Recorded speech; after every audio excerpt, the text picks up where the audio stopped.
You are watching Timeless Television.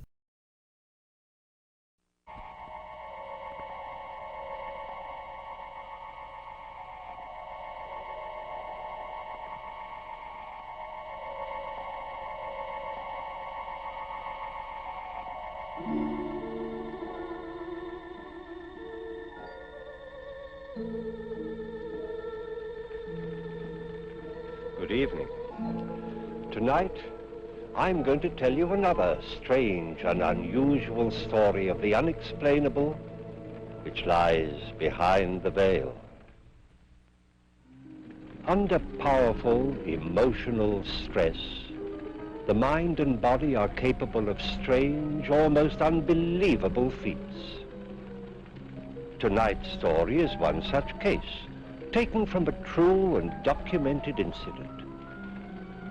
Edmond Vallier was not a man who loved lightly. When he gave his heart, it was with a deep and abiding passion meant to last for all time.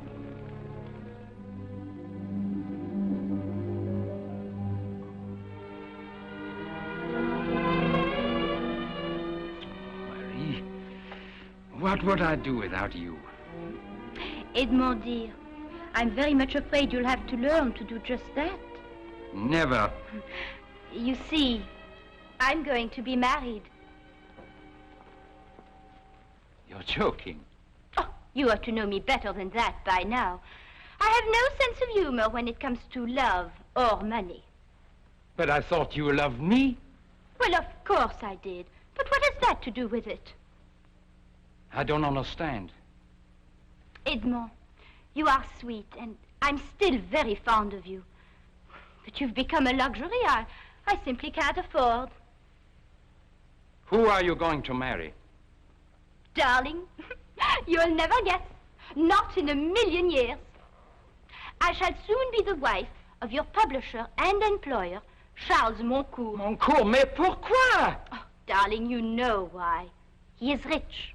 He can afford to give me all the things I want. No. No, that I will not allow. Please don't be tiresome, darling. You know I detest a scene. Besides, I see no reasons why we can't go on being friends. Friends? Well, of course. See, I have brought you one might call it a going-away present. You writers are so symbolic. I thought you'd appreciate this. A symbol of the future to commemorate our past. It's a genuine crystal ball.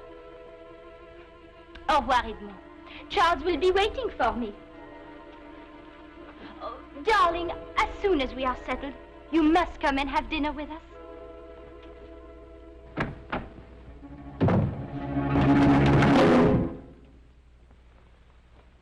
One should not destroy a thing of beauty because one despises the giver. You know, my friend, we shall find a place for you.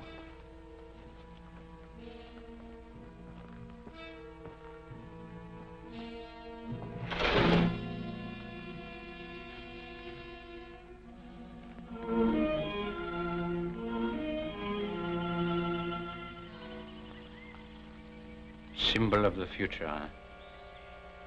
Perhaps she's right. Perhaps in the future I will learn to love, not as well, but much more wisely.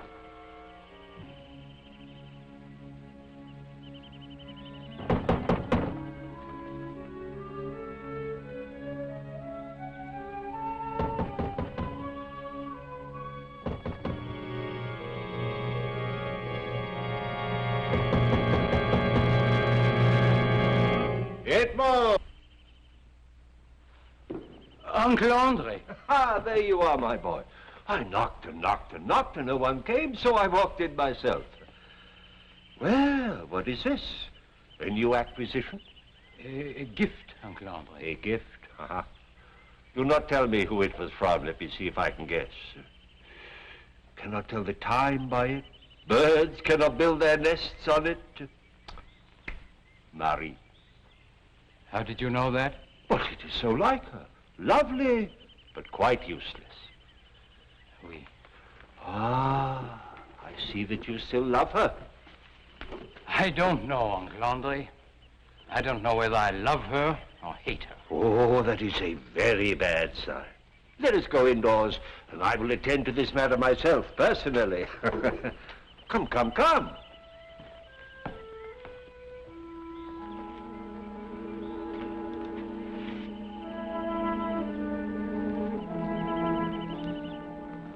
Hello. Let me have Marie's letters. How do you know I have any? Oh, mon cher. As a Valier and my nephew, you could not possibly fall in love with a woman who did not write long, passionate love letters.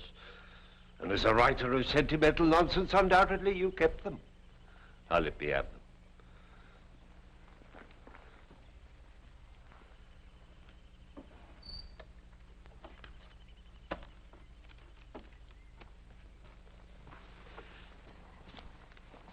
What are you going to do with them, Uncle? This! Uncle Andre! Edmond! Ho, ho, ho. As a seasoned campaigner in the game of love, I am going to give you some very sound advice. And as a well-brought-up young man, you will do me the courtesy of listening. Very well, mon oncle. First of all, you must know that a love affair is gay, joyous. When it is over, it is over. Finish. Oh, one does not cling to it as a miser to his gold. Perhaps you're right. Perhaps, but it is of a certainty. This advice I give you is the most valuable.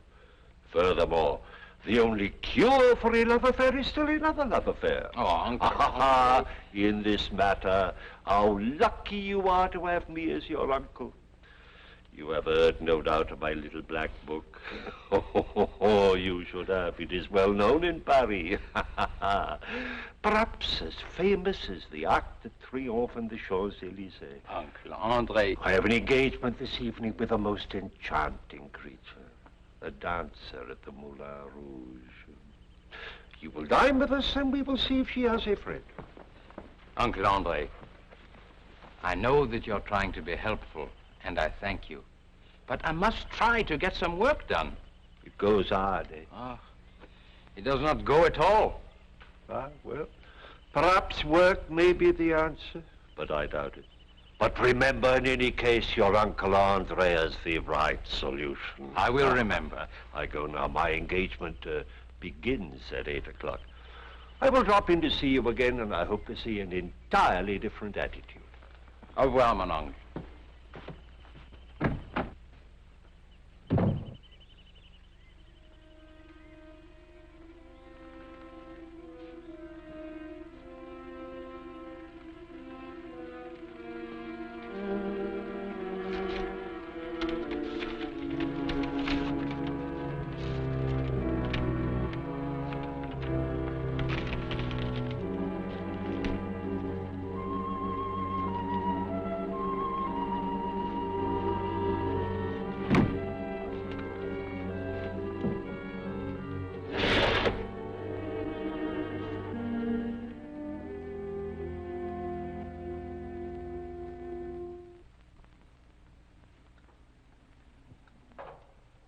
My dear Edmond, my presses cannot remain idle while I wait for my writers to write, you know.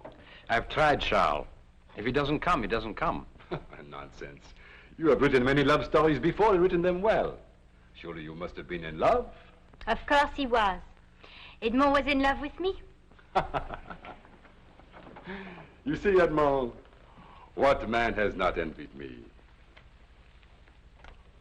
I am sure you must have been in love with Marie, but she not with you. That is the great difference. Every man would like to believe that he has won for himself the one woman that every other man would be proud to call his wife.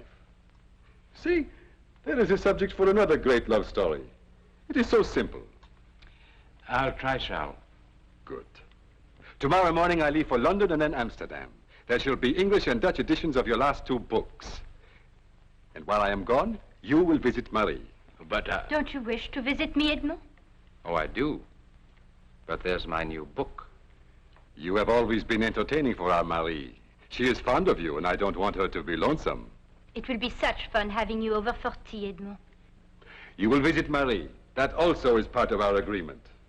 Edmond is a very sensible and agreeable young man. He will do exactly as he is told. Splendid. 2 weeks, and I shall return with contracts. And money, Edmund. Money. Madame?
So we dine here tonight, or is it the gay life for you?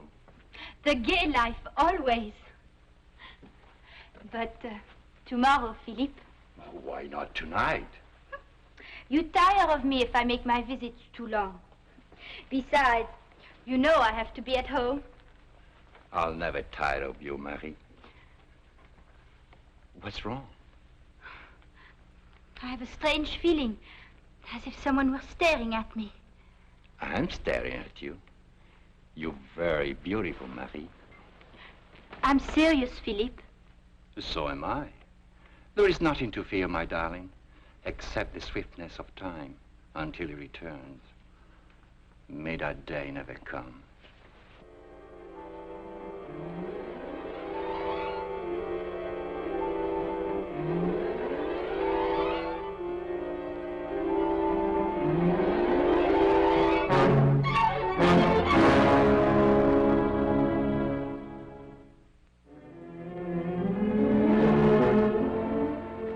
Edmund, my boy, but you look terrible.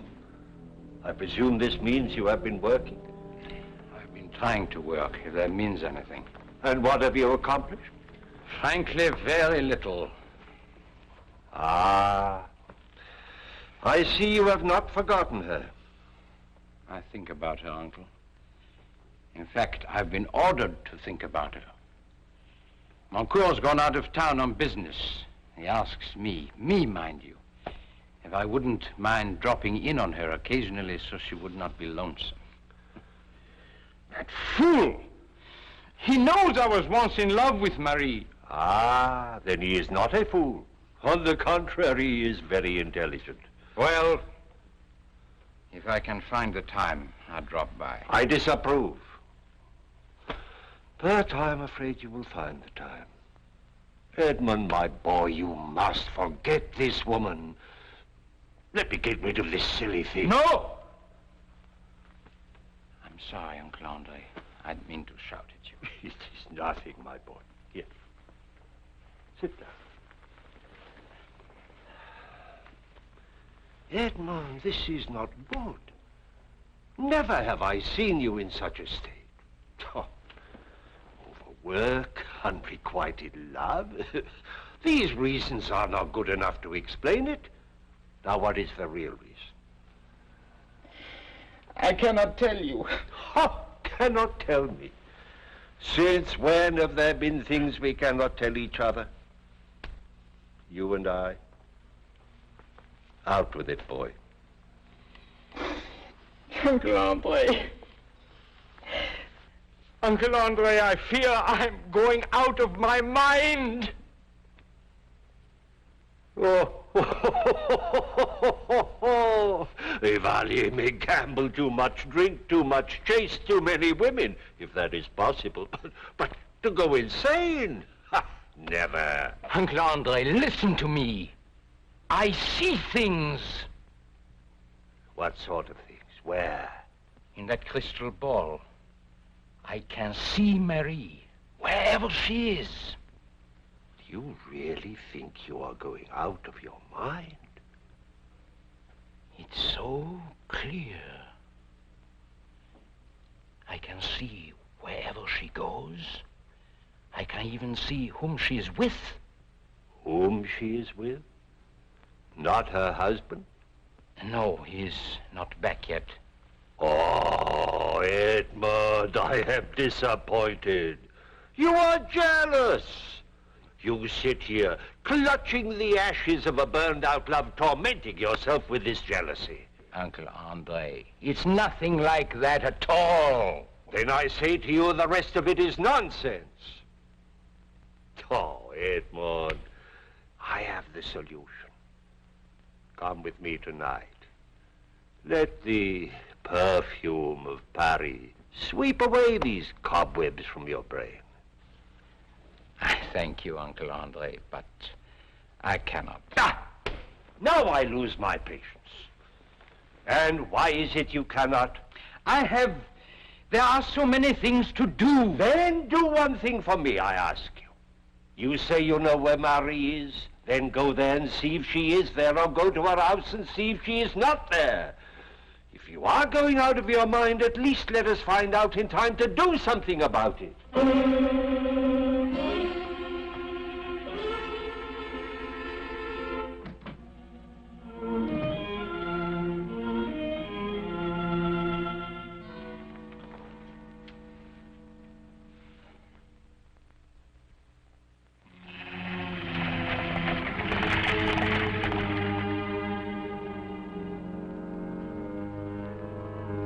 Thank you very much.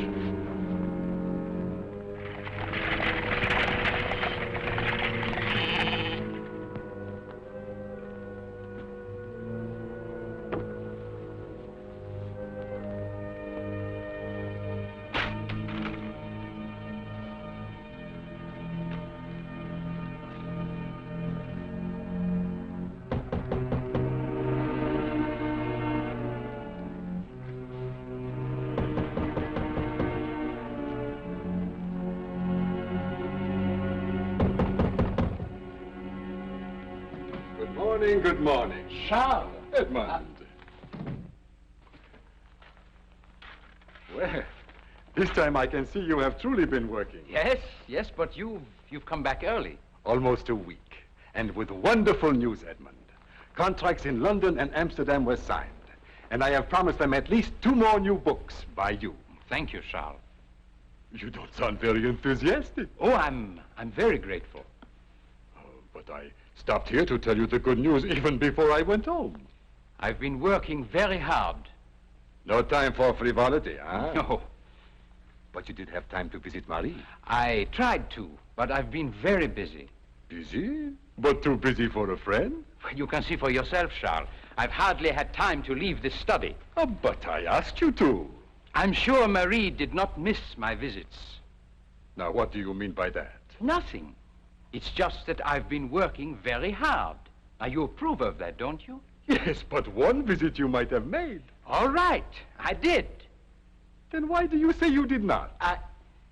She was not home. Not home? Where would she go? In heaven's name, mon coeur, how do I know what your wife does when she's not home? I told you. I stopped by and she was out. Oh, for a ride, perhaps. Perhaps? Edmund, is there something wrong? No. It's just that I've been working very hard. But you said that before. There is something on your mind. What is it? Nothing, Charles.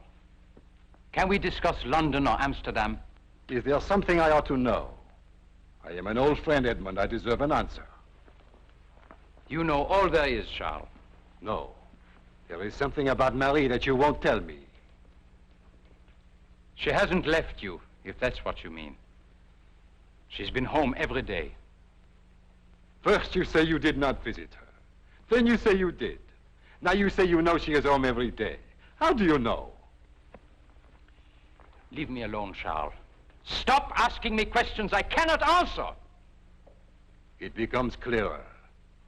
There was time for frivolity. And what you cannot bring yourself to say is that Marie has found another man. And that man is you. No, it's not me. I give you fair warning, Vallier. I shall ask Marie. And if what I suspect is true, I will kill you.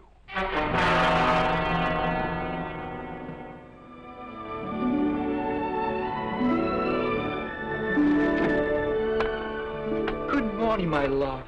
I thought you never cared here. Oh. I'm running out of lies to the maid. Surely no one suspects. And that feeling of yours, does it still haunt you? Philippe, I don't know. I just don't know. After today, I don't think I should see you again. But, darling, we have an entire week. Even this morning, on my way from the station, as if eyes were following me. Yes, of course. You are very beautiful, Marie. Why should not all the eyes of Paris be staring at you? Darling. Oh.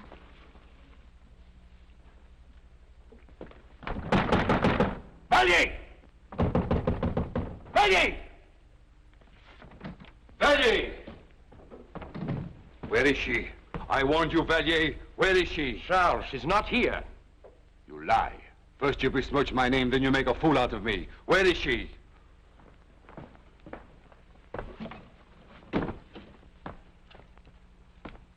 Charles, I have not talked to Marie since the day you left.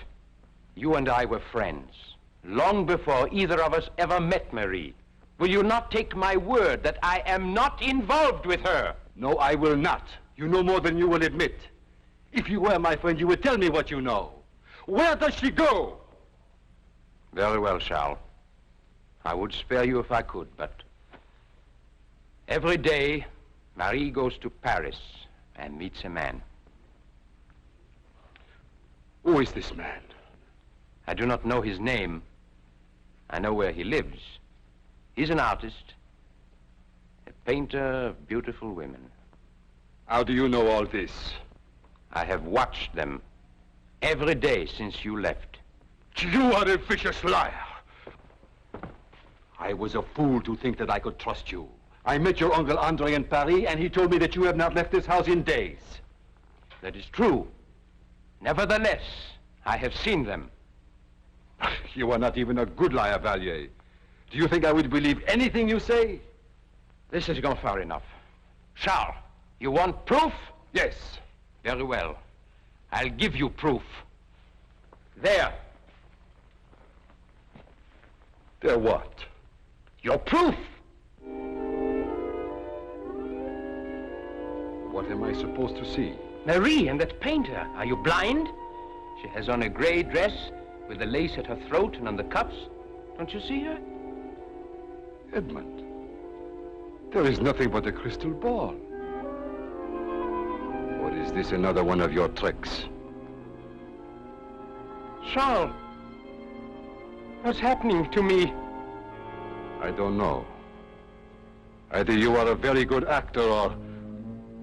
I don't know. Very well. We'll find out which. Where are you going? To Paris. Either Marie is with this man right now, or you'd better have me committed to an asylum. Oh, forgive us, mademoiselle. We've come to the wrong place. Edmond, let me take you home. You are not well. I should have realized. They're here. I know they're here.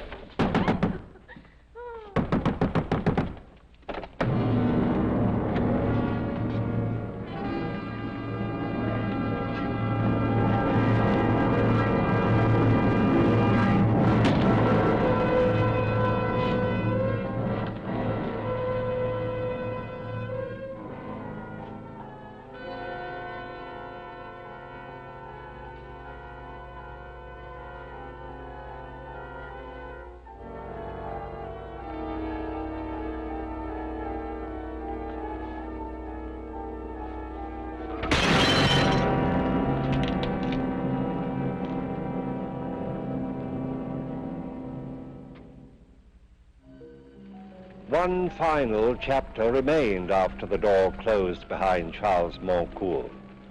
Based on Edmond Vallier's testimony of what he had seen in the crystal ball, Montcourt was granted a divorce, the only time that evidence of this kind has ever been accepted in a court of law. But although his testimony was accepted, there has never been an explanation as to how happenings of this kind occur. Please join me again for another journey into the world of the unexplainable which lies behind the veil. Good night.